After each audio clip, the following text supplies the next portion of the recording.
Claire Moreau marchait d'un pas discret mais déterminé à travers le hall marbré du prestigieux immeuble situé rue de Passy, dans le 16e arrondissement de Paris. Chaque matin, elle arrivait avant l'aube, sa blouse grise bien boutonnée, les cheveux attachés avec soin, les mains déjà marquées par les détergents des jours passés. Personne ne lui adressait un mot, hormis un bref bonjour poli de la part du gardien, lui-même invisible aux yeux des résidents. Pourtant, elle connaissait chaque recoin de l'immeuble, chaque tâche à récurer, chaque silence feutré que l'on attendait d'elle. Dans ce monde de verre, de pierre et d'indifférence, elle n'était qu'une ombre qui passait. À 32 ans, Claire avait renoncé depuis longtemps à l'idée d'un avenir brillant. Son quotidien était rythmé par les horaires de ménage, les courses rapides dans les supérettes de banlieue et les trajets en métro bondés. Elle habitait un minuscule studio à Saint-Denis, où chaque centimètre carré était optimisé pour accueillir à la fois ses affaires, ses souvenirs et les besoins d'une mère malade, qu'elle soignait seule depuis bientôt 10 ans. Cette mère, autrefois institutrice, dont l'esprit s'était lentement éteint, était désormais sa priorité absolue. Claire n'avait pas de famille proche, pas d'amis intimes, seulement quelques connaissances croisées au fil de petits boulots ou de longues attentes dans les hôpitaux publics. Malgré la fatigue chronique, les dettes accumulées par son père avant sa mort et les journées répétitives, Claire ne se plaignait jamais. Elle gardait cette posture droite, presque fière, et un sourire discret, comme une politesse envers le monde qui l'ignorait. Dans sa solitude, elle trouvait refuge dans les livres. Beaucoup venèrent de la benne à papier du même immeuble de luxe, jetés sans un regard par des habitants pressés de remplacer l'ancien par le neuf. Elle les récupérait en cachette, les nettoyait, les classait. Au fil des années, elle avait construit une petite bibliothèque improvisée dans son studio, peuplée de romans classiques, d'essais, de traités philosophiques et de recueils de poésie. Ses journées étaient silencieuses, mais jamais vides. Elle observait tout, retenait les noms des résidents, leurs habitudes, les odeurs de parfum qui flottaient dans les escaliers, les disputes étouffées derrière les portes closes. Elle savait quels appartements étaient vides l'été, qui trompaient qui commandait toujours les mêmes plats, qui recevait des visites discrètes. Mais elle ne jugeait pas. Elle voyait sans commenter comme un témoin muet du théâtre bourgeois qui se jouait autour d'elle. Parmi les résidents, un nom revenait souvent dans les conversations du personnel, Julien Dufresne, un homme d'affaires réputé, quarantenaire, mystérieux et riche à en faire pâlir les plus fortunés du quartier. Il vivait au dernier étage, dans une immense terrasse transformée en jardin suspendu, entouré de verre et de silence. Personne ne le croisait souvent. Il partait tôt, rentrait tard. Les rares fois où Claire l'avait vu, c'était de loin, en train d'entrer dans l'ascenseur privé, téléphone à l'oreille, lunettes noires dissimulant son regard. Pourtant, malgré la distance qui les séparait de ce monde, Claire n'en voulait à personne. Elle ne rêvait plus de reconnaissance ni de luxe. Elle avait appris à ne rien attendre et à recevoir les rares moments de douceur comme des cadeaux furtifs, un sourire sincère d'un enfant dans l'ascenseur, un merci inattendu, une tasse de thé offerte par la concierge. Elle vivait dans l'ombre, mais jamais dans la honte. Certains jours, elle s'autorisait à rêver. Pas de grandes choses, non. Elle rêvait simplement d'un jour sans fatigue, d'un repas chaud partagé sans inquiétude, d'une promenade sans urgence. Elle rêvait de sa jeunesse volée, de ses études interrompues à la Sorbonne, de cette Claire d'autrefois qui croyait encore que les livres pouvaient changer le monde. Ses pensées l'accompagnaient pendant qu'elle nettoyait les vitres du hall ou polissait les poignées de porte en laiton. Un lundi matin d'automne, alors que les feuilles mortes s'amassaient dans les allées du jardin intérieur et que le vent portait avec lui les premières morsures du froid, Claire montait au dernier étage pour nettoyer le grand salon commun. L'ascenseur s'ouvrit silencieusement sur un parquet brillant, un espace vide où les pas résonnaient. Elle sortit ses produits de nettoyage, ouvrit les fenêtres pour aérer, commença son travail méthodiquement, comme à son habitude. Elle ne se doutait pas que ce jour-là, sa routine allait basculer. Pas par un accident ni une révélation, mais par une simple rencontre inattendue, déroutante et pourtant inévitable. Ce matin-là, tout paraissait ordinaire.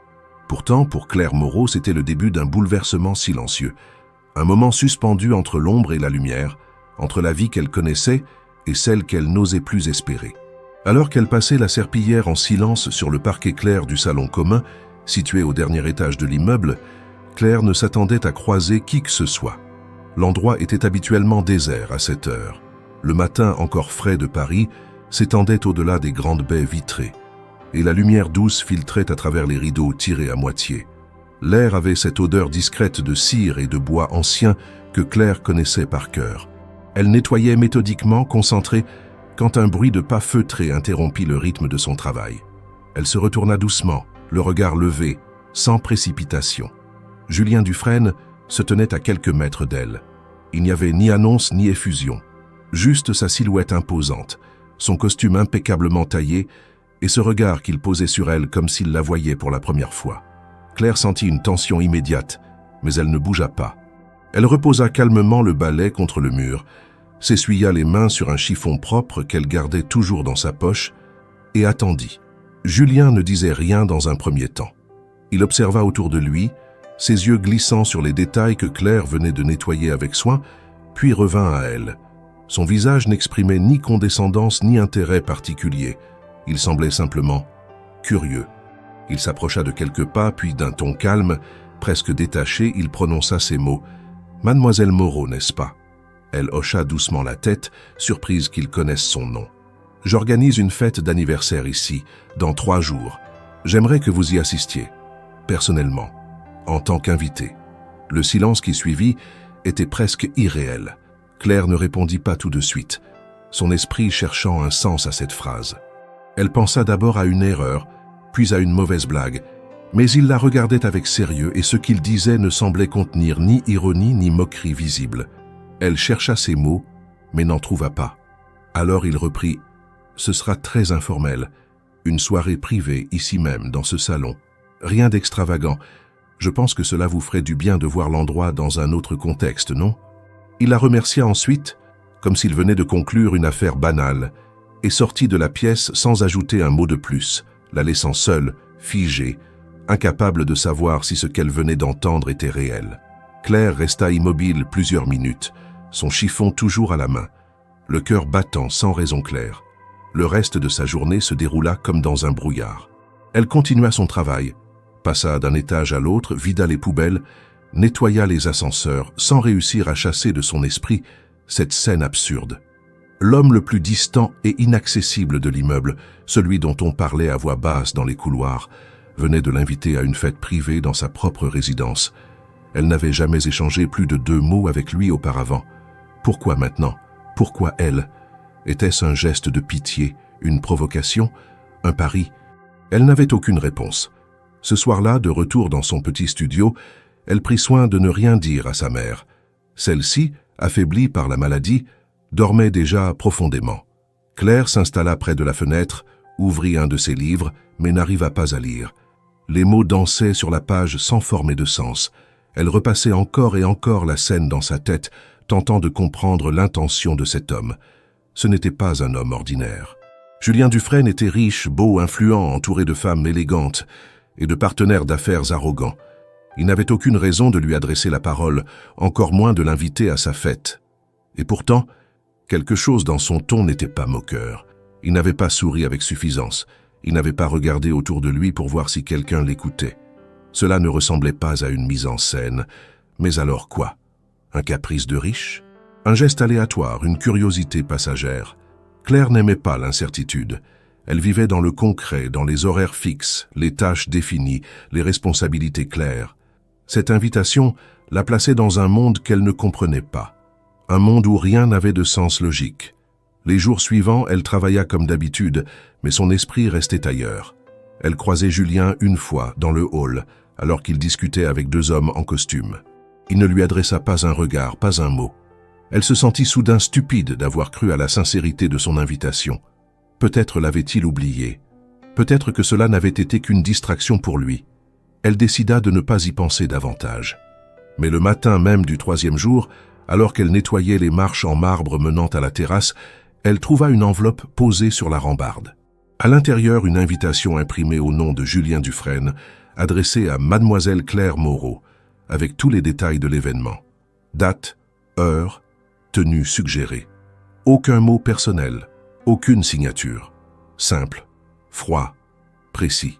Claire resta un long moment à observer le papier entre ses doigts. Ce soir-là, pour la première fois depuis longtemps, Elle se regarda dans le miroir de sa minuscule salle de bain.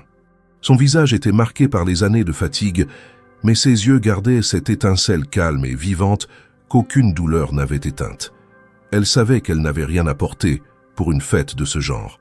Elle savait aussi que sa présence serait déplacée, qu'elle n'aurait pas les codes, pas les mots, pas l'assurance. Mais quelque chose en elle, discret mais obstiné, lui disait d'y aller. Pas pour plaire, pas pour comprendre, mais simplement parce que c'était une invitation. Et que toute invitation, quand elle est sincère, mérite une réponse. Elle replia soigneusement le carton et le rangea dans un tiroir. Il lui restait peu de temps, et aucun plan. Mais elle avait décidé. Elle irait. Le jour même où Claire découvrait l'invitation laissée à son attention, une conversation discrète se tenait dans un appartement luxueux du 7e étage. Julien Dufresne, assis dans son fauteuil en cuir face à la baie vitrée, sirotait un verre de whisky, tandis que deux de ses amis les plus proches, Paul Leclerc et Vincent Aubry, riaient doucement autour d'un plateau de caviar. Tous trois faisaient partie de ce cercle fermé de trentenaires aisés, habitués aux privilèges que leur situation sociale leur offrait sans le moindre effort. Le genre d'hommes qui, sous des airs détendus et cultivés, considéraient la vie comme un terrain de jeu, et les autres comme des pions interchangeables dans des mises en scène de leur propre ennui. Ce soir-là, l'ambiance était légère, mais un fond d'arrogance flottait dans l'air. Julien, habituellement plus réservé que ses deux amis, restait silencieux depuis quelques minutes.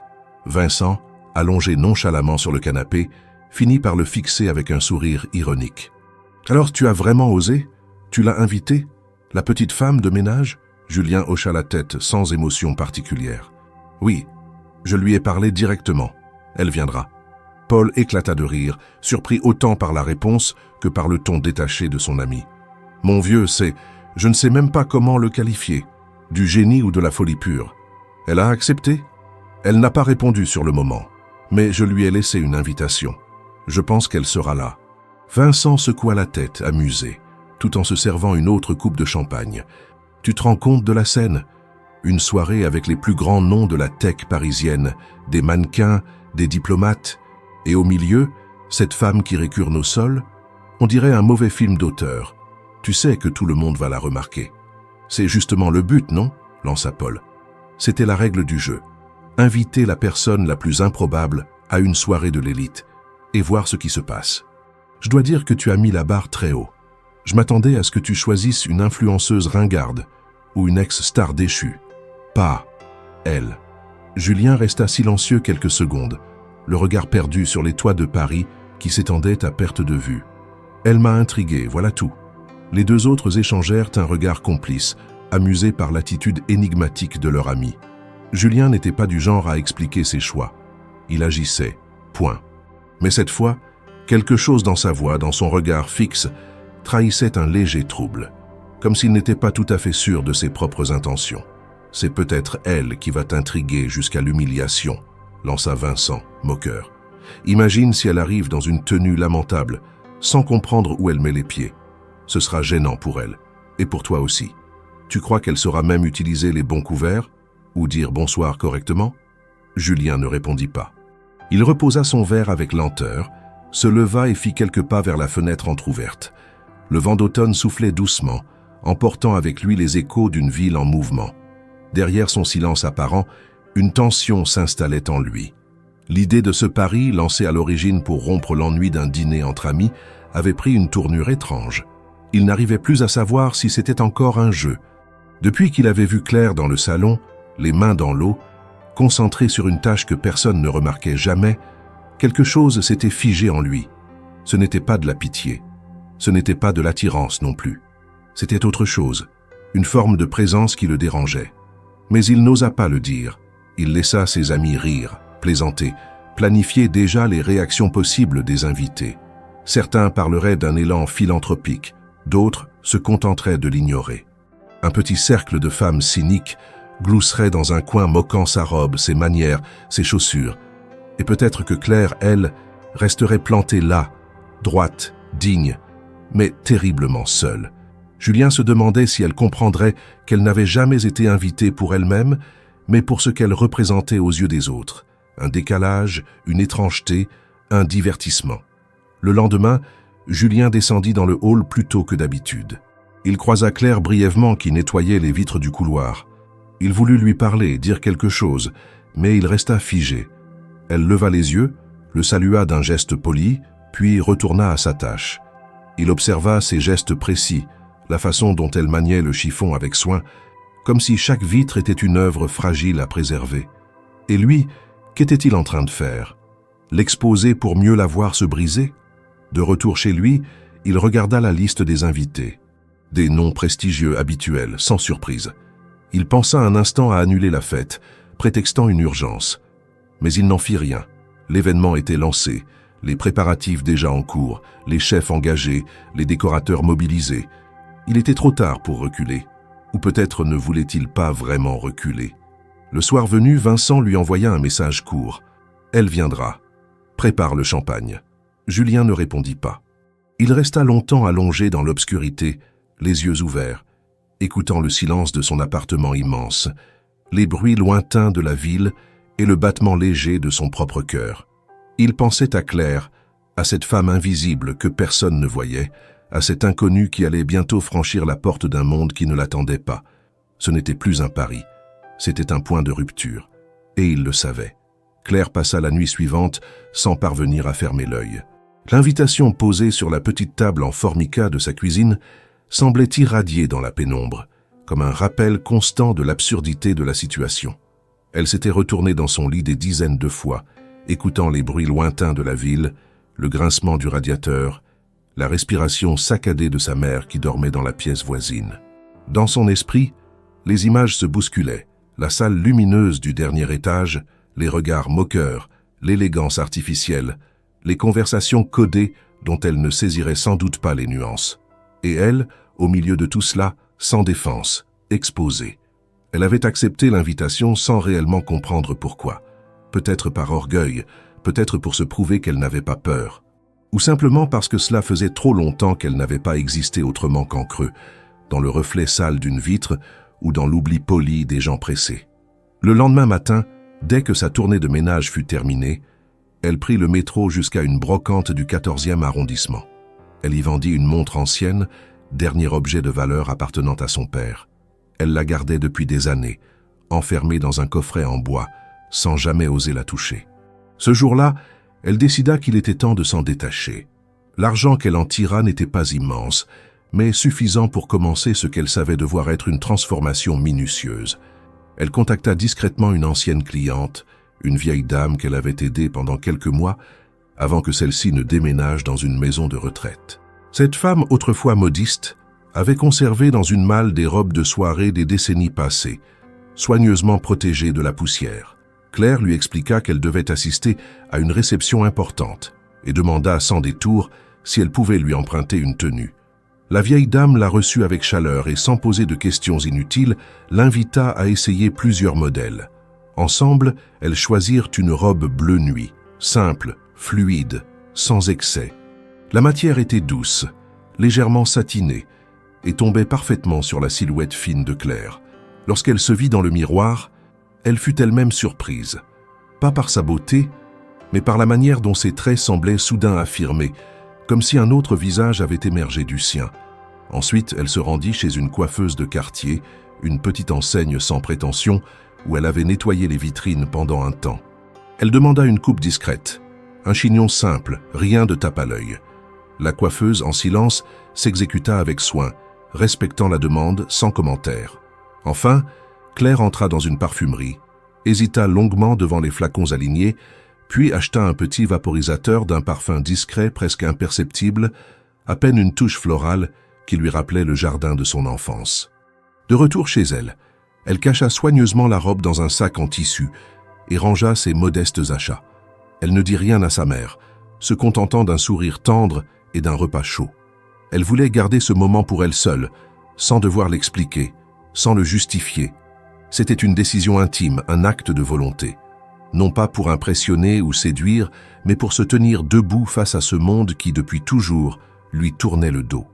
Les jours précédant la fête, elle continua à travailler comme à l'accoutumée, sans rien changer à son attitude. Les résidents ne remarquèrent rien. Elle nettoyait les mêmes sols, vidait les mêmes corbeilles, saluait avec la même réserve. Mais intérieurement, Quelque chose avait commencé à bouger. Elle ne ressentait pas de peur, mais une tension sourde, comme si chaque minute qui passait la rapprochait d'un saut dans l'inconnu. Elle ne savait pas ce qu'elle allait y trouver, ni comment elle serait reçue, mais elle y allait avec lucidité.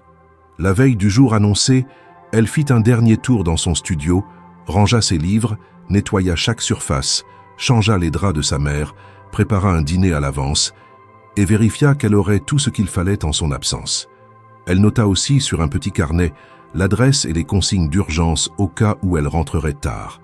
Elle avait pris soin d'avertir une voisine, prétextant une sortie exceptionnelle. Elle ne voulait pas qu'on s'inquiète, elle ne voulait pas non plus qu'on sache. Le matin du jour J, elle travailla comme si de rien n'était. Elle croisa le regard du gardien, qui ne remarqua rien d'inhabituel. Personne ne fit attention à elle, comme toujours.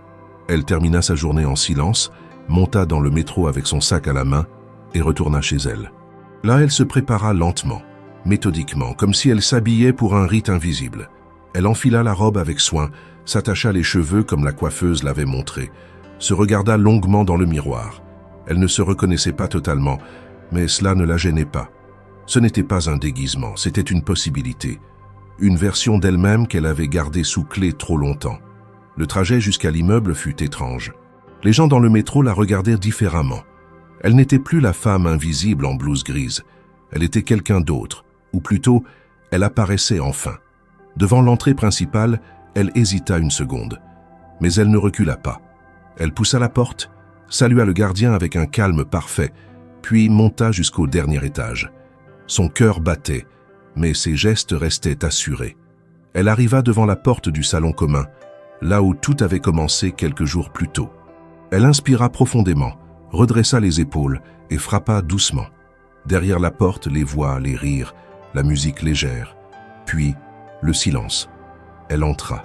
Le salon était déjà plein quand Claire poussa la porte.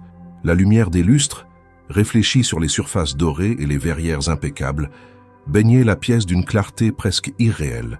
La musique, un jazz élégant aux notes discrètes, flottait dans l'air avec les parfums chers et les rires légers de la haute société parisienne. Des verres de champagne s'entrechoquaient, des conversations s'entremêlaient avec aisance, et les gestes semblaient chorégraphiés dans une sorte de ballet mondain bien rodé. C'était un univers qu'elle avait nettoyé 100 fois, observé dans le silence, sans jamais y avoir réellement appartenu. Mais ce soir-là, elle n'était pas venue pour ranger les verres vides ou balayer les miettes. Elle franchissait la porte en tant qu'invitée. Et cela changeait tout. Le silence tomba comme une lame. La musique n'était pas interrompue, mais elle semblait soudain si lointaine qu'elle en devenait imperceptible. Les conversations se figèrent. Une quarantaine de regards se tournèrent vers elle.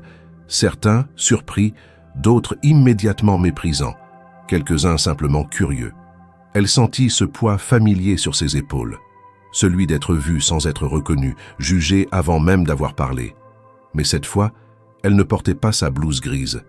Elle portait une robe bleu nuit, sobre et élégante, et tenait son sac à main avec calme. Elle avait maquillé ses paupières d'un trait léger, juste assez pour faire ressortir ses yeux clairs. Ses cheveux, coiffés avec simplicité, dégageaient son visage sans artifice. Julien Dufresne la vit en premier. Il se tenait près du bar, un verre à la main, entouré de 2 hommes en costume et d'une femme vêtue de rouge. Quand son regard croisa celui de Claire, son visage se figea. Il n'avait pas prévu cela. Il l'avait imaginée hésitante, perdue dans une tenue mal ajustée, trop modeste ou trop voyante. Il l'avait imaginée maladroite ou simplement déplacée, mais elle se tenait là avec une assurance calme, presque intimidante dans sa sobriété. Elle ne ressemblait à personne dans cette pièce, et c'était précisément ce qui la rendait remarquable. Julien posa lentement son verre, sans quitter Claire des yeux. Autour de lui, les murmures commencèrent à se propager, comme un frisson discret. On ne savait pas exactement qui elle était, mais certains la reconnurent. Pas de nom, pas d'histoire, mais ce visage déjà croisé dans les couloirs, dans les escaliers, en train de vider les poubelles ou de passer la serpillière. Un décalage insupportable pour certains invités. Le malaise, d'abord subtil, s'installa progressivement. Les regards qui, d'ordinaire, étaient pleins d'arrogance ou de suffisance, se firent prudents, méfiants. Personne n'osait l'approcher, mais personne ne pouvait l'ignorer. Claire avança lentement dans la pièce, consciente de chaque pas. Elle ne souriait pas, mais ne baissait pas les yeux non plus. Elle regardait droit devant elle, sans agressivité, sans provocation. Elle savait qu'elle n'avait pas sa place ici, mais elle ne demandait pas l'autorisation d'exister. Elle était là, et cela suffisait. Une serveuse lui proposa un verre. Elle accepta avec un simple hochement de tête, puis se tourna vers la terrasse pour respirer. L'air était plus frais à l'extérieur, et le silence des jardins suspendus contrastait avec le tumulte intérieur. De là, elle pouvait observer la ville entière, les toits de Paris scintillant sous les lumières des réverbères, le grondement lointain des voitures, le balai des fenêtres illuminées. Elle resta là un moment, seule, reprenant son souffle. Elle savait que ce n'était que le début, que l'épreuve véritable serait de revenir à l'intérieur.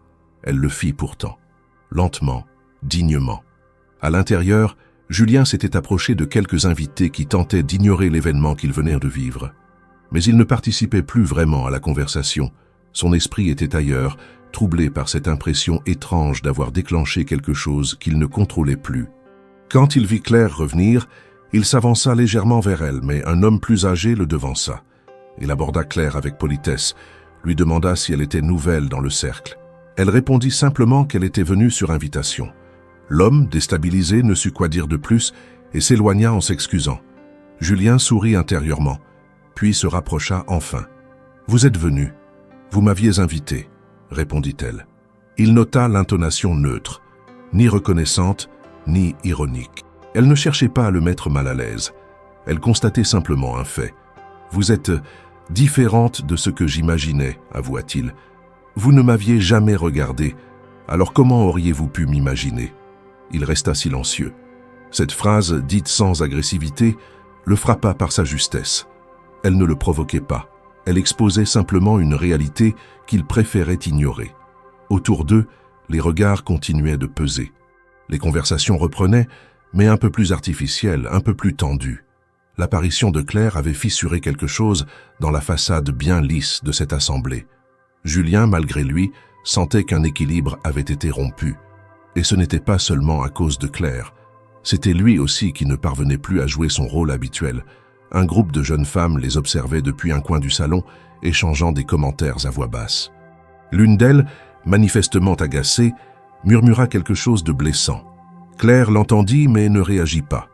Elle resta droite, son verre à la main, les yeux tournés vers Julien. Ce dernier, gêné, détourna un instant le regard. Il comprenait à peine ce qui se passait en lui. Il avait voulu provoquer une scène, il avait obtenu un silence, et ce silence, dans toute sa lourdeur, disait bien plus que les moqueries qu'il avait anticipées. Il n'y avait pas eu d'éclat de rire, pas d'humiliation publique. Il n'y avait eu qu'une gêne croissante, un malaise diffus et une présence. Claire avait bouleversé la soirée simplement en entrant. Elle n'avait pas besoin de faire plus. À l'intérieur de la salle, les conversations reprirent progressivement, mais aucune ne retrouvait l'aisance initiale. Il y avait quelque chose d'altéré dans l'atmosphère. Les gestes autrefois naturels devenaient mesurés, les sourires trop étudiés, les regards souvent fuyants. L'apparition de Claire avait bouleversé les dynamiques invisibles, mais bien installées de cette soirée huppée. Elle n'avait ni crié, ni provoqué, ni même pris la parole hautement. Et pourtant, sa simple présence imposait un déséquilibre que les invités ne parvenaient pas à digérer. Les amis de Julien, ceux-là même qui avaient lancé la blague de l'invitation, se rassemblaient près du buffet, visiblement mal à l'aise. Paul regardait Claire à distance, les bras croisés, l'expression crispée. Il n'avait pas imaginé qu'elle se présenterait ainsi, ni avec autant de calme, ni avec autant de présence. Il avait fantasmé une scène burlesque, un choc culturel risible, quelque chose qui les ferait rire, les ferait se sentir supérieurs. Mais elle ne leur offrait rien de cela. Elle leur offrait une dignité qu'ils ne savaient pas gérer. Vincent, plus cynique, tenta de faire ce qu'il savait faire de mieux, désamorcer la tension par l'ironie. Il lâcha une remarque légère, à mi-voix, sur la coupe de la robe de Claire, espérant provoquer quelques rires dans le petit cercle qui l'entourait. Une femme gloussa nerveusement, mais cela ne prit pas. Les regards restèrent froids, certains même désapprouvèrent discrètement ce geste. Le ridicule ce soir n'était pas sur les épaules de Claire. Il flottait autour de ceux qui n'avaient rien d'autre à offrir que des jugements superficiels. Claire, elle, restait debout près de la verrière, observant les allées et venues, les expressions gênées, les efforts pour retrouver un rythme social normal. Elle n'entendait pas tous les mots, mais elle voyait tout. Elle lisait dans les gestes, dans les silences, dans les hésitations. Elle reconnaissait les mécanismes de rejet poli, d'inclusion hypocrite, ces techniques sociales dont elle avait été témoin toute sa vie depuis les marges. Rien ne la surprenait, mais tout l'intéressait. Elle n'avait pas besoin de se défendre. Elle n'était pas venue pour ça. Julien, de son côté, ne parvenait plus à suivre les conversations. Une partie de lui s'observait avec une distance croissante, presque comme un spectateur gêné par son propre rôle. Il se rappelait la discussion initiale, le pari, le rire de Vincent, l'insistance de Paul. Il se rappelait avoir accepté ce jeu sans résister, par ennui, par défi, par désinvolture. Et maintenant, il se retrouvait là, incapable de soutenir le regard de la personne qui l'avait instrumentalisé. Une femme qui, sans le vouloir, révélait par contraste l'indigence morale de ceux qui l'entouraient. Il s'approcha de Claire, cette fois sans mise en scène. Elle tourna légèrement la tête vers lui, le regard neutre, pas hostile mais pas amical non plus. Il sentit à nouveau ce qu'il avait perçu en la voyant entrer, cette capacité étrange qu'elle avait de désarmer toute tentative de domination par une simple constance silencieuse. « Je suis content que vous soyez venu, » dit-il, sa voix un peu plus basse qu'à l'accoutumée. « Je me suis demandé, » répondit-elle, « si c'était vraiment une invitation, ou juste un test. » Julien ne répondit pas tout de suite. Il savait qu'aucune formule ne pouvait gommer ce qu'il avait fait. Il baissa légèrement les yeux, une main dans la poche, l'autre tenant un verre désormais vide. Ce n'était pas censé être comme ça. Mais c'était, constata-t-elle, sans hargne. Il hocha lentement la tête. Ce qu'elle disait était indiscutable, et cette absence de plainte dans sa voix rendait son propos d'autant plus fort. Elle n'accusait pas, elle constatait les faits. Elle laissait l'humiliation à ceux qui la méritaient vraiment. Autour d'eux, quelques invités tentèrent de recréer une forme de normalité. Une femme s'approcha avec un rire surjoué, salua Julien avec chaleur, ignora délibérément Claire, puis repartit après une banalité quelconque. Deux jeunes hommes observèrent la scène en se demandant sans doute comment une telle personne avait pu se retrouver ici. L'un d'eux chuchota quelque chose, l'autre leva les yeux au plafond. Ce n'était plus une fête. C'était devenu une épreuve collective. Julien proposa un autre verre à Claire. Elle refusa poliment. Elle n'avait pas besoin d'alcool pour affronter cette soirée. Elle en avait vu d'autres. Et même si celle-ci avait des lustres et du champagne, elle n'était pas plus violente que les humiliations quotidiennes que le monde imposait à ceux qu'il refuse de regarder. Un peu plus loin, un petit groupe de femmes tenta de l'aborder avec un sourire mielleux, sous prétexte de curiosité. L'une d'elles demanda, faussement innocente, où Claire avait trouvé sa robe. Claire répondit sans hésiter, avec une honnêteté désarmante. « C'est une robe prêtée. Elle appartenait à une amie de ma mère. » Puis elle ajouta d'un ton égal, « Ce n'est pas la robe qui fait l'élégance, vous savez. » Un silence tomba autour du groupe. Les sourires figés se décomposèrent. Personne ne trouva quoi répondre. L'une des femmes changea rapidement de sujet. Claire s'éloigna, tranquille. Julien la suivit des yeux. Il n'arrivait pas à se départir d'un mélange de honte et d'admiration. Ce qu'il voyait ce soir, ce n'était pas une anomalie, c'était une leçon. Une femme qui refusait la place assignée sans en revendiquer une autre. Une femme qui ne demandait rien mais imposait le respect. Il comprenait maintenant que le vrai désordre n'était pas sa présence à la fête, mais l'image que cela renvoyait à tous les autres. L'image de leur superficialité, de leur mépris, de leur vide. Il se sentit soudain étranger à ce monde qu'il avait lui-même contribué à façonner.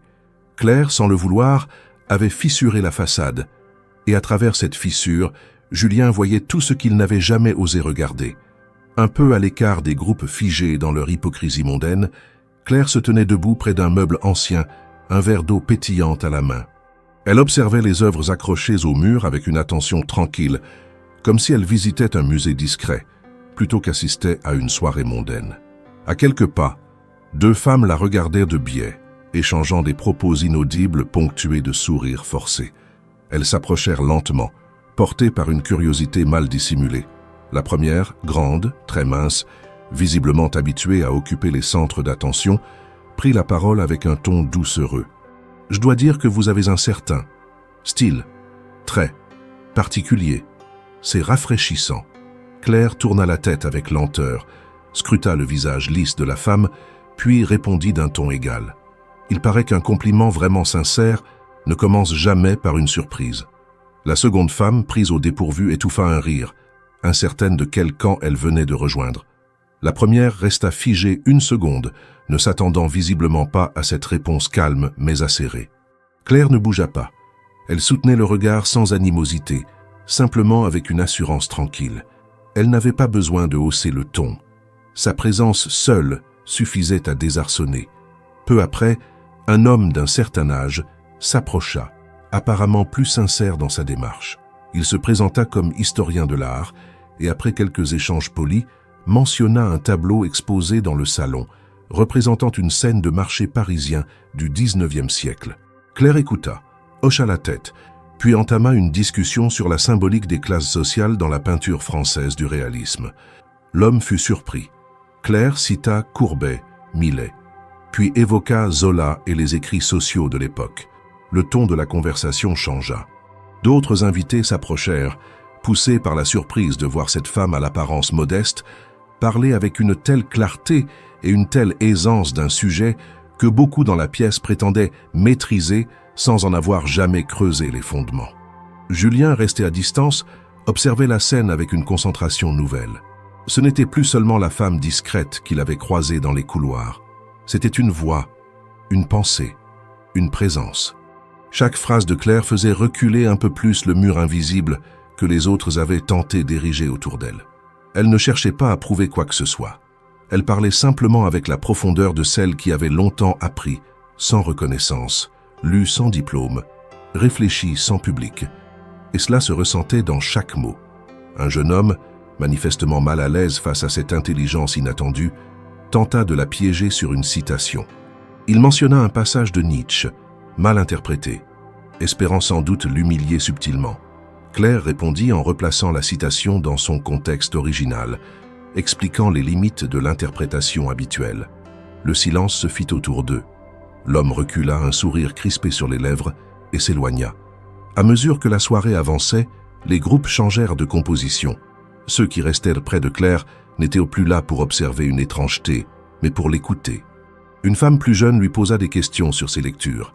Claire parla de ses habitudes nocturnes, des livres donnés par d'anciens résidents de l'immeuble, de ses préférences pour la philosophie morale, des romans russes qu'elle lisait lentement pour mieux les comprendre.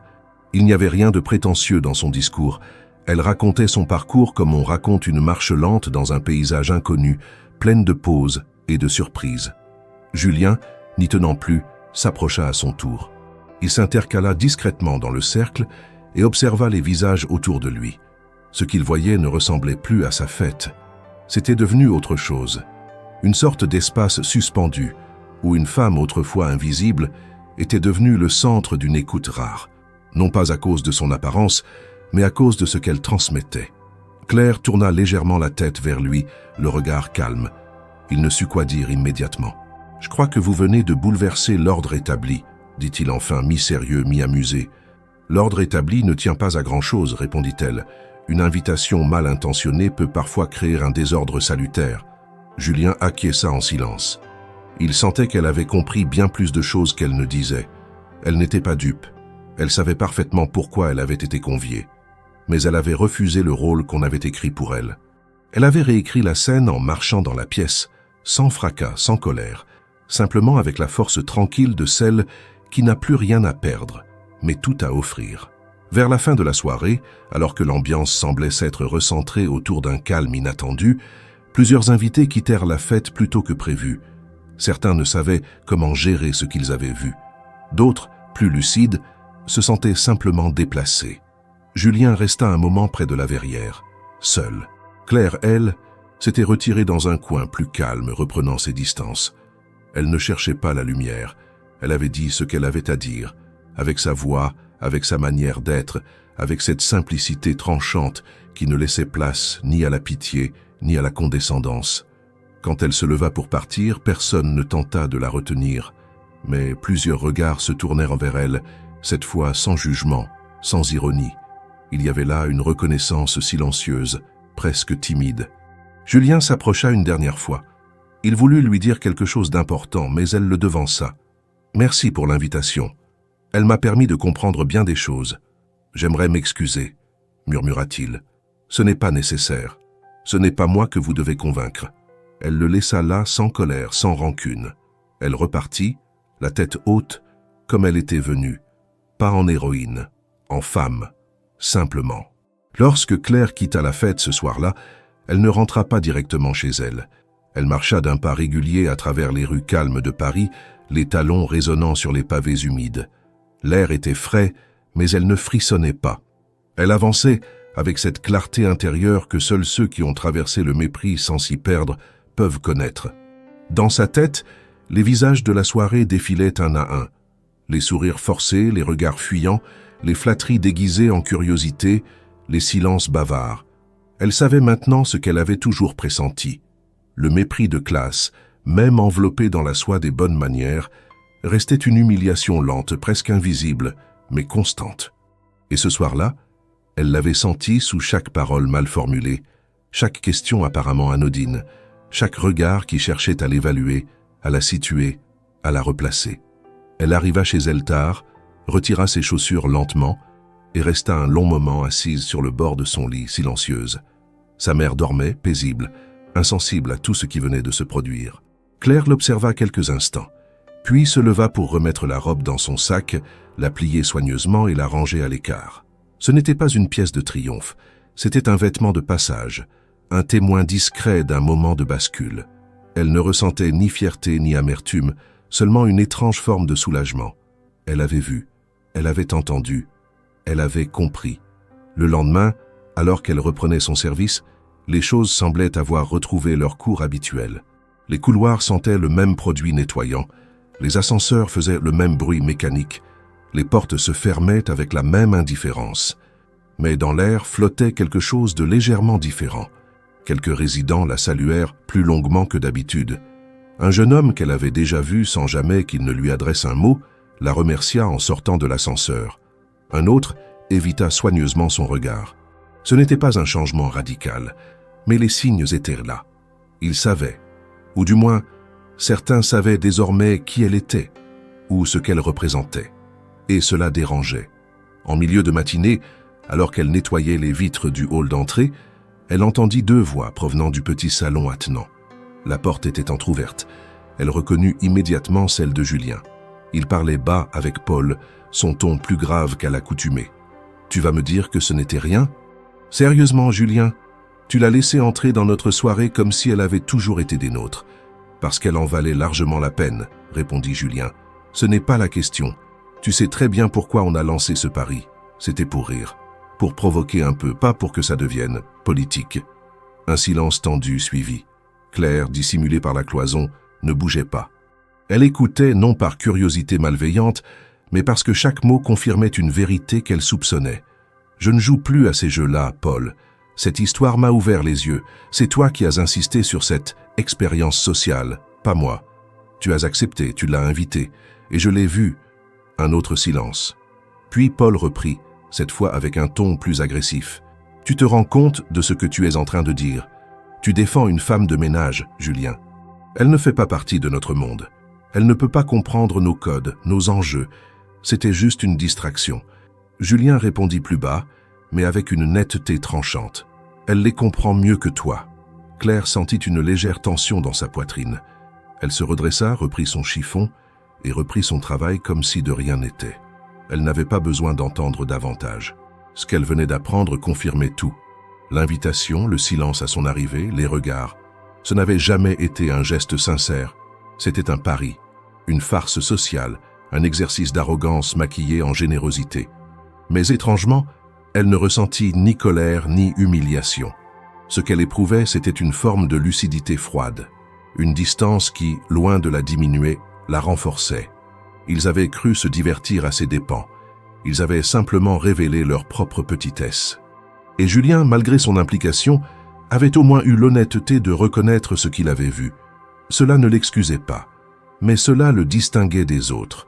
Plus tard, alors qu'elle descendait les escaliers avec un sac de déchets recyclables, elle croisa Julien qui montait. Ils s'arrêtèrent au même palier. Il sembla hésiter, puis s'avança. Claire, elle le fixa sans animosité. « J'ai entendu, dit-elle simplement. Il comprit immédiatement de quoi elle parlait. Il baissa les yeux un instant, puis les releva. « Je suis désolé, vraiment, ce n'était pas censé. Vous aviez vos raisons, peu importe. Vous m'avez rendu un service. » Il sembla surpris. « Lequel ? Vous m'avez montré, sans le vouloir, ce que valent vraiment ces gens. Ce que vous valez, vous, et ce que je vaux, moi. » Julien ne répondit pas. Il la regardait avec cette même expression troublée qu'il avait eue à la fête. Claire hocha doucement la tête, puis reprit son chemin. Elle n'avait plus rien à dire. Les paroles n'étaient plus nécessaires. Le reste ne dépendait pas d'elle. Ce jour-là, elle termina son travail plus tôt que prévu. Elle rentra chez elle, ouvrit un de ses vieux carnets et écrivit longuement. Pas pour raconter la soirée ni pour accuser, mais pour mettre en mots ce qui s'était produit en elle. Ce n'était pas une vengeance, ce n'était pas une revanche. C'était une prise de conscience, simple et irréversible. Elle n'était plus une ombre parmi les autres, elle n'était plus invisible. Pas parce qu'on l'avait vue, mais parce qu'elle avait décidé de se montrer telle qu'elle était, sans artifice, sans prétention, sans honte. Julien Dufresne ne parvenait plus à se concentrer sur ses affaires habituelles. Depuis la soirée, les réunions lui semblaient de fades, les présentations vides, les chiffres abstraits. Il s'asseyait à son bureau, feuilletait distraitement les dossiers qu'on lui soumettait, mais son esprit glissait toujours ailleurs. Il revoyait le visage de Claire, sa démarche droite, ses réponses justes, son calme tranchant dans le chaos feutré de sa réception. Il se demandait encore comment il avait pu ne jamais la remarquer avant, lui qui vivait dans ce même immeuble, qui la croisait parfois sans la voir. Il avait invité une caricature, un rôle, une idée préconçue. Il avait reçu une personne, et cette personne, il ne parvenait pas à la ranger dans une catégorie simple. Il finit par demander à son assistante de lui rapporter tout ce qu'il était possible de savoir sur Claire Moreau. Non pas pour les pieds, mais parce qu'il ressentait ce besoin d'éclaircir ce qui, jusque-là, lui avait échappé. Il apprit qu'elle avait 32 ans, qu'elle travaillait dans l'immeuble depuis 4 ans, qu'elle vivait à Saint-Denis dans un studio modeste et qu'elle s'occupait seule de sa mère malade. Il n'y avait là rien d'extraordinaire aux yeux des autres, mais Julien savait désormais que ce qui importait se trouvait ailleurs. Il contacta ensuite, de manière plus discrète, un ancien professeur de la Sorbonne dont il connaissait la fille. Il voulait savoir si une certaine Claire Moreau avait été inscrite à la faculté de philosophie une dizaine d'années plus tôt. Le professeur, après quelques vérifications, confirma qu'une étudiante brillante portant ce nom avait été admise au programme de philosophie contemporaine avec des résultats très prometteurs, mais qu'elle avait abandonné ses études au bout de 2 ans, sans donner de raison officielle. Julien comprit alors. Le mystère de cette femme au discours affûté, à la culture impressionnante et au regard lucide, s'éclaircissait peu à peu. Claire n'était pas seulement intelligente, elle était formée, cultivée, construite. Elle avait juste été interrompue, arrachée à son parcours. Il demanda, sans insister, si quelqu'un savait pourquoi elle avait quitté l'université. Le professeur répondit qu'on avait évoqué des problèmes familiaux, une maladie, des dettes. Rien de précis. Julien n'en demanda pas plus. Il en savait assez. Pendant plusieurs jours, il rumina cette histoire. Il pensait à son propre parcours, lisse, facilité par des opportunités, des soutiens, des ressources. Il pensa à tous ceux qui, comme lui, n'avaient jamais eu à choisir entre nourrir un proche ou poursuivre leurs rêves. Il pensa à Claire dans sa robe bleue, debout au milieu de gens qui n'avaient jamais eu à prouver leur légitimité parce qu'ils étaient nés du bon côté de la ville. Julien commença à passer du temps dans des endroits qu'il ne fréquentait jamais. De petits cafés du nord de Paris, des librairies d'occasion, des centres culturels modestes. Il cherchait quelque chose, sans le formuler clairement. Peut-être un moyen de retrouver Claire, ou simplement de comprendre mieux son monde. Un après-midi, dans une bibliothèque de quartier, il la vit. Elle était assise à une table, concentrée sur un livre, une pile d'ouvrages à ses côtés, un carnet ouvert devant elle. Elle ne le vit pas tout de suite. Julien hésita puis s'approcha doucement. « Bonjour », dit-il d'une voix neutre. Elle leva les yeux. Aucun étonnement dans son regard, seulement une curiosité tranquille. « Vous me suivez » demanda-t-elle calmement. « Non, enfin, peut-être un peu. Je voulais comprendre. Je voulais savoir qui vous êtes vraiment. Vous avez trouvé une partie de la réponse, alors ?» Il hocha la tête, mal à l'aise. Elle le regardait avec cette même clarté qui l'avait désarmé lors de leur première vraie conversation. « Pourquoi avez-vous abandonné vos études ?» demanda-t-il, presque malgré lui. Elle referma son carnet, soupira légèrement. Mon père est mort subitement. Il avait des dettes importantes. Ma mère est tombée malade quelques mois plus tard. Il n'y avait personne d'autre. Il fallait choisir. Julien ne dit rien. Il comprenait enfin le prix de ce choix. Il le voyait dans chaque ride prématurée sur son visage, dans la manière dont elle gardait une certaine distance, dans cette force contenue qui n'avait rien d'instinctif. C'était une résistance construite, patiemment, dans le silence. Vous auriez pu devenir professeur, chercheuse, auteur, et peut-être que je le deviendrai encore.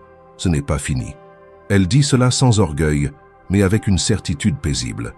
Julien sentit quelque chose se fissurer en lui, comme une barrière invisible qu'il avait toujours eue, sans en connaître la nature exacte. Il se sentait petit à côté d'elle, non pas inférieur, mais insuffisant. « J'aimerais faire quelque chose. Pour vous, dit-il après un silence. Ne faites rien pour moi. Ce que j'ai à faire, je le ferai moi-même. Pas par charité, pour réparer une erreur. » Elle le regarda longuement, puis hocha la tête, lentement. « Alors, faites-le pour vous, pas pour moi. Pour que vous puissiez vous regarder en face. » Il ne répondit pas. Il savait qu'elle avait raison. Ils restèrent un moment en silence, dans cette bibliothèque calme, entourée de livres qu'elle avait appris à aimer, à comprendre, à utiliser comme rempart contre l'injustice. Il comprenait désormais que Claire n'avait jamais cessé d'être cette étudiante brillante. Elle l'était encore, simplement dans d'autres conditions, d'autres formes, et il ne pouvait plus l'ignorer. La fête, bien que terminée depuis plusieurs jours, semblait avoir laissé une empreinte persistante dans l'esprit de Julien Dufresne. Il revoyait sans cesse les scènes de cette soirée étrange et révélatrice. Ce n'étaient plus les rires, les musiques ou les discussions creuses de ses amis qui lui revenaient à l'esprit, mais les silences pesants, les regards déconcertés et surtout la silhouette de Claire, immobile au milieu de ce décor auquel elle n'avait jamais été destinée, mais qu'elle avait su habiter avec une puissance tranquille. Julien ressentait encore une forme de malaise, non pas envers elle, mais envers lui-même. Il savait désormais qu'il avait traversé une ligne invisible et qu'il n'était plus capable de revenir à l'indifférence qui avait jusqu'ici structuré ses relations. Quelques jours après cette rencontre à la bibliothèque, Julien fut invité à un déjeuner privé chez Vincent, son ami de longue date. Ce genre de rendez-vous mondain lui était familier. Discussions sur les dernières levées de fonds, projets d'expansion à l'étranger, anecdotes de voyage, plaisanteries codées. Ce jour-là, pourtant, il s'y rendit avec une réserve nouvelle. Une tension couvait en lui qu'il ne prenait même plus la peine de dissimuler. À son arrivée, il trouva Vincent entouré d'une poignée de leurs connaissances habituelles, tous souriants, verre de vin en main, parlant fort, comme pour compenser le vide de ce qu'il disait. Julien s'installa, mais ne prit pas part à la conversation. Il observait, écoutait, comme s'il assistait à un spectacle dont il connaissait déjà chaque réplique.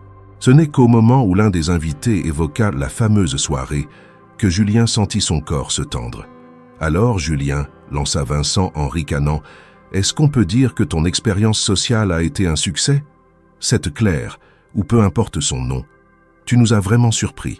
Quelle mise en scène !» Les autres éclatèrent de rire. Julien ne répondit pas immédiatement.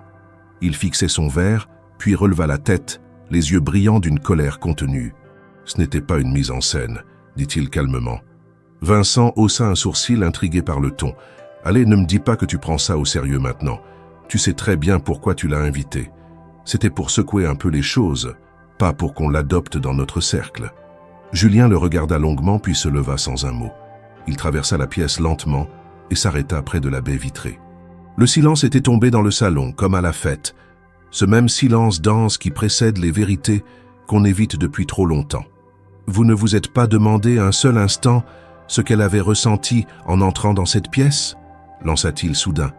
Ce que cela représentait pour elle, d'être jetée là au milieu de vous tous, sans explication, comme un sujet d'étude, une anomalie, une distraction. Ne sois pas théâtral, répondit Paul, qui venait d'arriver. On voulait juste rire un peu, rien de mal là-dedans. Non, rien de mal pour vous, corrigea Julien, parce que pour vous, le monde entier est un terrain de jeu. Vous êtes né du bon côté. Vous n'avez jamais eu à vous battre pour être regardé autrement que comme des évidences. Vincent, soudain mal à l'aise, tenta de reprendre le contrôle. Écoute, si tu t'attaches à une femme de ménage, c'est ton droit. Mais ne viens pas nous faire la morale. Tu l'as invité. Tu fais partie du jeu. » Julien s'approcha alors de lui et sa voix devint plus grave, plus tranchante. « Justement, c'est ça qui me dégoûte. J'ai joué, j'ai accepté, mais j'ai vu. Et ce que j'ai vu m'a changé. Elle n'a rien demandé. Elle est venue avec dignité, avec intelligence, avec une présence que vous n'avez même pas su reconnaître. Vous riez, mais c'est vous qui étiez ridicule. » Le silence s'installa à nouveau. Plus personne ne riait. Vincent croisa les bras, cherchant un soutien dans le regard des autres, mais aucun ne bougea. Julien reprit la parole. « Je ne veux plus de ça. Ce n'est plus mon monde. Ce n'est plus moi. » Il attrapa sa veste, salua à peine et quitta l'appartement. Dans le couloir, il sentit une pression s'échapper de sa poitrine. Il n'avait pas prémédité cette rupture, mais elle s'était imposée d'elle-même. Ce qu'il avait fait ce jour-là, ce n'était pas seulement défendre Claire. C'était se détacher d'un cercle auquel il n'appartenait plus.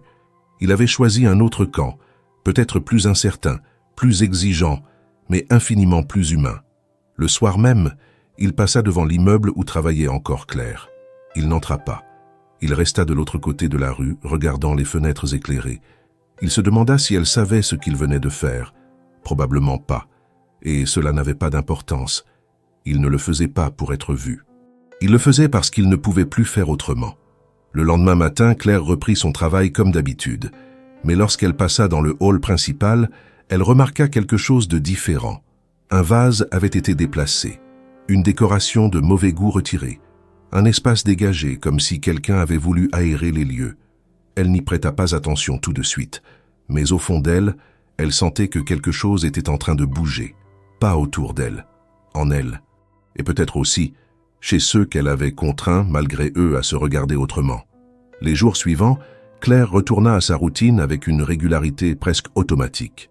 Chaque matin, elle quittait son studio avant le lever du soleil, faisait le trajet en métro les yeux dans le vide, puis entrait dans l'immeuble par la porte de service. Elle croisait quelques visages, tous plus prudents qu'avant, certains même vaguement polis, mais rien ne semblait vraiment avoir changé dans son environnement immédiat. Pourtant, intérieurement, elle n'était plus tout à fait la même.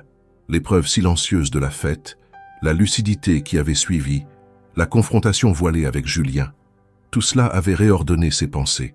Elle ne cherchait pas de reconnaissance, ni de réparation.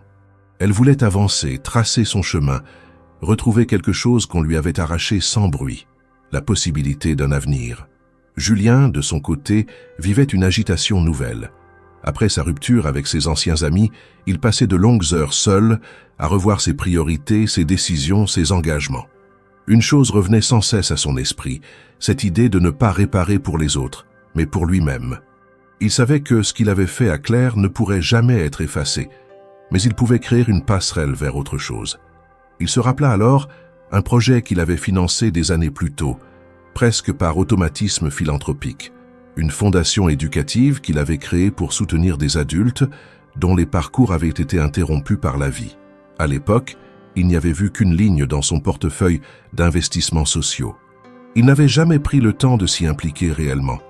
Jusqu'à maintenant, il appela le directeur de la fondation, un homme sérieux, engagé, qui avait souvent regretté que Julien ne se montre jamais au comité.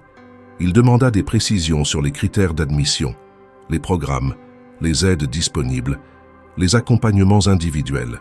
Le directeur, d'abord surpris, répondit avec clarté. Julien écouta tout avec attention, puis formula une demande inhabituelle. Il voulait proposer personnellement une place à une candidate spécifique, non pas par favoritisme, mais parce qu'il avait rencontré une personne dont le potentiel était évident, mais que les circonstances avaient brisé. 2 jours plus tard, il se rendit dans l'immeuble, à l'heure où il savait que Claire terminait son service. Il attendit près du hall, debout, nerveux, comme un adolescent prêt à faire une déclaration. Lorsqu'elle apparut, balayant un dernier recoin du sol avec sa discrétion habituelle, il s'approcha. Elle le vit, s'arrêta net, mais ne dit rien. « Je ne veux pas m'imposer, commença-t-il. J'ai seulement quelque chose à vous proposer. Ce n'est pas un geste de pardon, ce n'est pas un rachat. C'est une proposition, rien de plus. » Claire le fixa, les bras croisés, attentive mais impassible. Il poursuivit. « Il y a quelques années, j'ai lancé une fondation pour aider des adultes à reprendre leurs études. J'y ai mis de l'argent, mais jamais de temps. Je n'y croyais pas vraiment. Aujourd'hui, je vois enfin à quoi cela peut servir. Il y a une place pour vous si vous la voulez. Ce n'est pas conditionné à quoi que ce soit. C'est à prendre ou à laisser. C'est pour vous, uniquement si vous décidez que cela a du sens pour votre avenir. » Un silence s'installa. Claire ne bougea pas. Elle semblait analyser chaque mot, chaque intention. Puis elle répondit lentement. « Pourquoi maintenant ? Parce que je vous ai écouté, parce que je vous ai vu, et parce que je sais que ce serait un gâchis insupportable de ne rien faire. » Elle ne répondit pas tout de suite. Elle regarda au loin, comme si elle pesait non pas les mots, mais les implications. Elle n'était pas naïve. Elle savait que cette offre, aussi noble soit-elle, ne venait pas sans bagage. Elle venait d'un homme qui l'avait un jour invitée comme une plaisanterie. Mais elle venait aussi d'un homme qui avait su reconnaître ses torts et qui ne cherchait pas à l'acheter, mais à rétablir quelque chose. « Je vais y réfléchir, » dit-elle enfin. « Ce n'est pas un non. Ce n'est pas un oui. C'est juste une réflexion. » Julien acquiesça, respectueux. « Prenez le temps qu'il vous faut. Je ne vous demanderai rien d'autre. » Elle tourna les talons, reprit sa routine, mais l'idée avait germé. Le soir même, dans son studio, elle rouvrit son vieux dossier universitaire, encore rangé dans une boîte en carton au fond d'un placard. Les papiers étaient jaunis, les lettres de recommandation presque effacées, mais le contenu était intact. Elle relut ses anciennes notes, ses dissertations, ses brouillons. Une émotion discrète la traversa. Ce n'était pas de la nostalgie. C'était une question. Et si, malgré tout, il était encore temps? Les jours suivants, elle continua son travail tout en observant discrètement les brochures que Julien lui avait laissées. Elle n'en parla à personne, pas même à sa mère. C'était une décision qu'elle voulait prendre seule, sans influence, sans pression. Et puis, un matin, elle prit le métro non pas vers son travail, mais vers le siège de la fondation. Elle entra dans le bâtiment, remplit les formulaires, passa l'entretien d'évaluation et quitta les lieux sans se retourner. Elle n'attendait pas un miracle. Elle avait simplement franchi un seuil. Quand Julien reçut la confirmation qu'elle avait acceptée, il ne dit rien à personne. Il ne la contacta pas. Il laissa faire le processus. Ce n'était plus son rôle d'intervenir.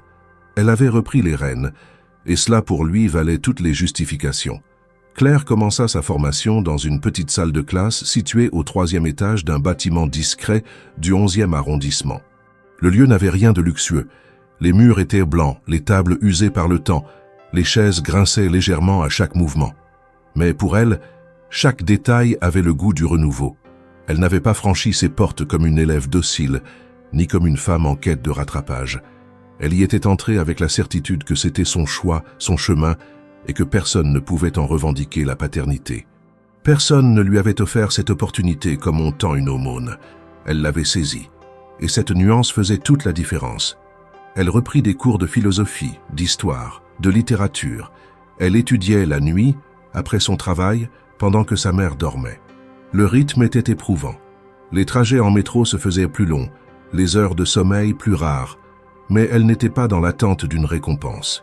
Elle ne cherchait pas de diplôme pour l'afficher, ni une place dans un monde auquel elle ne voulait plus appartenir à tout prix.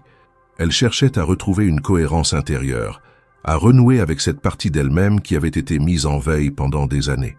Ses enseignants furent rapidement frappés par la profondeur de ses interventions. Contrairement à d'autres étudiants, parfois brillants mais théoriques, Claire parlait avec la gravité de celle qui avait vécu ce que les livres tentèrent de décrire. Elle ne répétait pas des idées, elle les habitait. Un professeur lui confia un jour, à la fin d'un cours, que sa compréhension de Hannah Arendt n'était pas simplement intellectuelle, mais existentielle. Claire répondit que, pour elle, la pensée n'avait de valeur que si elle pouvait survivre à la douleur. L'homme resta silencieux, conscient d'avoir entendu quelque chose qui dépassait le cadre de l'enseignement. Pendant ce temps, Julien, bien qu'absent physiquement, n'avait jamais cessé de suivre à distance le parcours de Claire. Il n'intervenait pas, ne cherchait pas à s'imposer. Il s'était effacé avec discrétion, respectant la ligne qu'elle avait tracée. Pourtant, sans qu'elle le sache, il passait parfois près du café modeste où elle allait relire ses cours. Ce petit établissement, situé à l'angle d'une rue sans prétention, était devenu son refuge. Elle s'y asseyait toujours à la même table, près de la fenêtre, avec son carnet et ses livres. Elle commandait un thé simple, écrivait, lisait, corrigeait ses notes. Julien l'apercevait de l'autre côté de la vitre, mais n'entrait jamais. Il se contentait de constater, à chaque fois, qu'elle avançait. Et cela lui suffisait. Un jour, cependant, leurs regards se croisèrent à travers la vitre. Elle leva les yeux de son livre, le vit de l'autre côté de la rue. Il resta immobile, ne fit aucun geste. Elle le regarda quelques secondes, puis lui fit un signe de tête très léger, presque imperceptible. Il répondit de la même manière, puis il tourna les talons et s'éloigna. Cette interaction muette fut plus significative que bien des dialogues. Il n'y avait plus de dette, plus de gêne, plus de justification. Il y avait une reconnaissance mutuelle, sobre, libre de toute attente. Dans les semaines qui suivirent, Claire continua à travailler, à étudier, à soigner sa mère. Elle refusait toute interview, tout article, toute récupération de son histoire. Une responsable de la fondation tenta de la convaincre de participer à une campagne de communication en vantant son exemple inspirant. Claire déclina fermement. Elle ne voulait pas devenir une vitrine, encore moins un symbole. Elle n'avait pas besoin d'être admirée. Elle avait besoin d'être libre.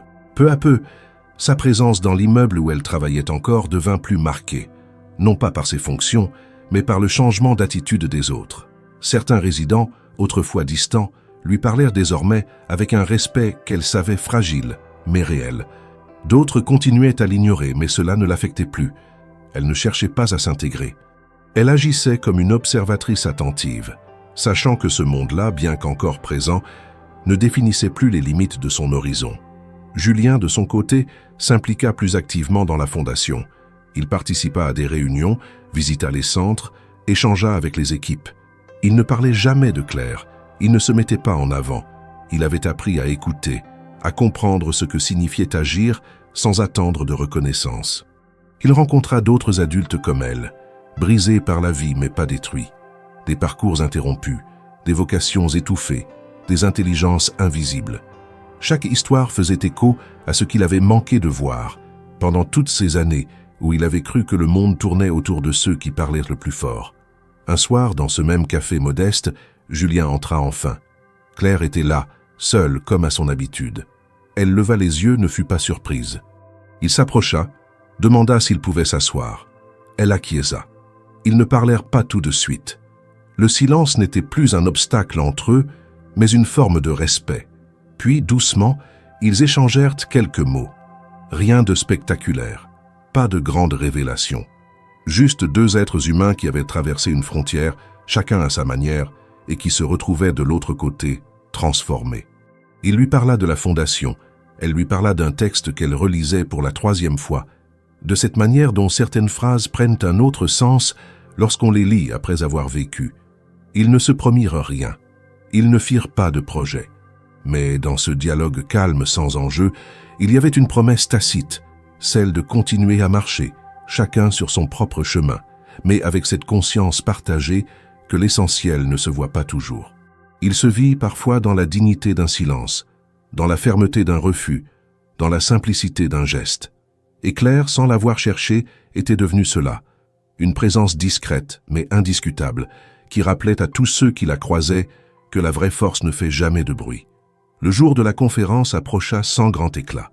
L'événement n'était pas très médiatisé, ni orchestré avec faste. Il s'agissait d'un colloque annuel sur l'éducation des adultes, organisé par la fondation où Claire avait repris ses études, dans un amphithéâtre universitaire sobre, à la capacité modeste. Quelques professeurs, des responsables associatifs, quelques anciens étudiants, des invités du réseau éducatif et culturel de la ville, rien d'extravagant, mais tout de même un public attentif, exigeant, composé de gens qui venaient écouter, non applaudir par habitude. Claire fut contactée plusieurs semaines à l'avance par l'organisatrice du programme. On lui proposa de témoigner brièvement en tant qu'exemple de réinsertion par la formation intellectuelle. Sa première réponse fut négative. Elle n'aimait pas s'exposer, encore moins être présentée comme un modèle. Mais après réflexion, elle accepta, à condition qu'aucune information privée ne soit utilisée, que son nom ne soit pas affiché en grand et que son discours reste libre, non rédigé à l'avance par d'autres. Ce qu'elle avait à dire, elle le dirait à sa manière ou pas du tout. Le jour venu, elle arriva seule, vêtue simplement, les cheveux tirés en arrière, un carnet à la main.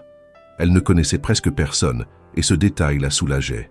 Elle s'installa discrètement au fond de la salle, écouta les premiers exposés avec attention. Quand son tour fut annoncé, elle se leva calmement, marcha jusqu'au pupitre et regarda la salle en silence. Elle ne se racla pas la gorge, ne chercha pas ses mots, ne posa pas de notes devant elle. Elle parla. Elle raconta sans emphase ce que signifie perdre le fil de ses ambitions à cause d'un drame familial. Elle décrivit le quotidien invisible de ceux qui, chaque jour, remplissent des fonctions essentielles sans jamais être regardés. Elle parla du silence, du mépris social, de la solitude imposée, mais aussi de la dignité qu'on peut préserver même lorsqu'on a tout perdu. Elle évoqua la lecture, la pensée, la philosophie, non pas comme des disciplines abstraites, mais comme des outils de survie, des armes contre l'effacement. Elle ne pleura pas, ne leva jamais la voix. Son ton resta posé, ferme, direct. À la fin de son intervention, il n'y eut pas de cris ni d'ovation, juste un long silence. Pas de gêne, pas d'hésitation, un silence chargé de respect. Ce n'était pas le silence embarrassé de la fête, ni celui condescendant des soirées mondaines. C'était un silence d'écoute prolongée, d'absorption sincère, comme si chacun dans la salle comprenait que rien de ce qui venait d'être dit ne devait être immédiatement commenté, mais plutôt digéré, médité. Julien était là, assis au dernier rang, discret comme toujours. Il avait appris que Claire interviendrait, mais n'avait prévenu personne.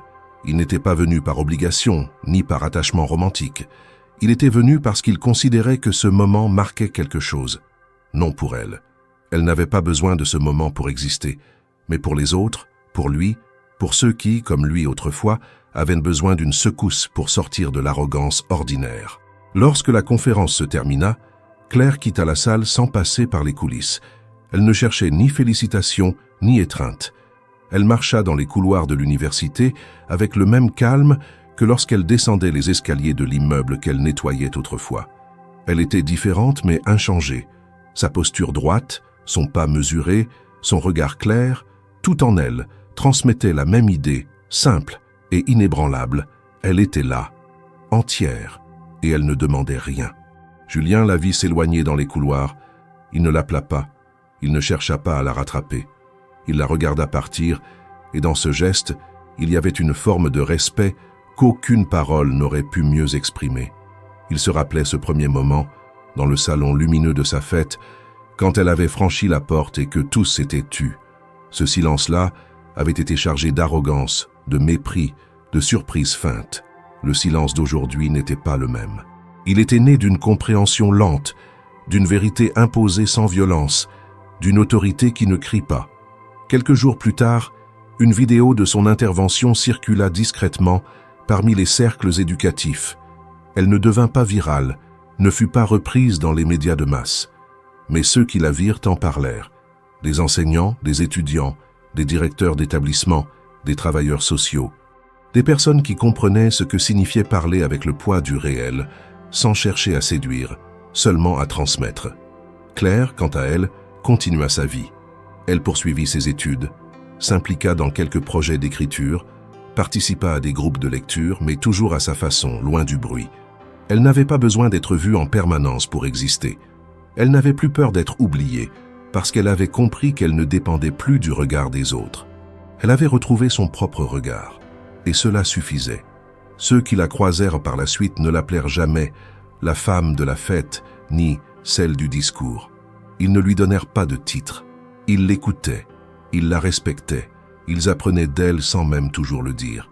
Et Julien, dans ses gestes quotidiens, dans sa façon d'interagir avec le monde, portait silencieusement la trace de ce qu'elle lui avait appris, non pas avec des leçons, mais avec une présence. Le jour où Claire se vit proposer de devenir intervenante régulière dans des ateliers de réflexion pour adultes, elle accepta sans enthousiasme, sans peur. Elle savait que sa place n'était pas dans la lumière, mais dans la transmission, non pas pour inspirer, mais pour aider à penser.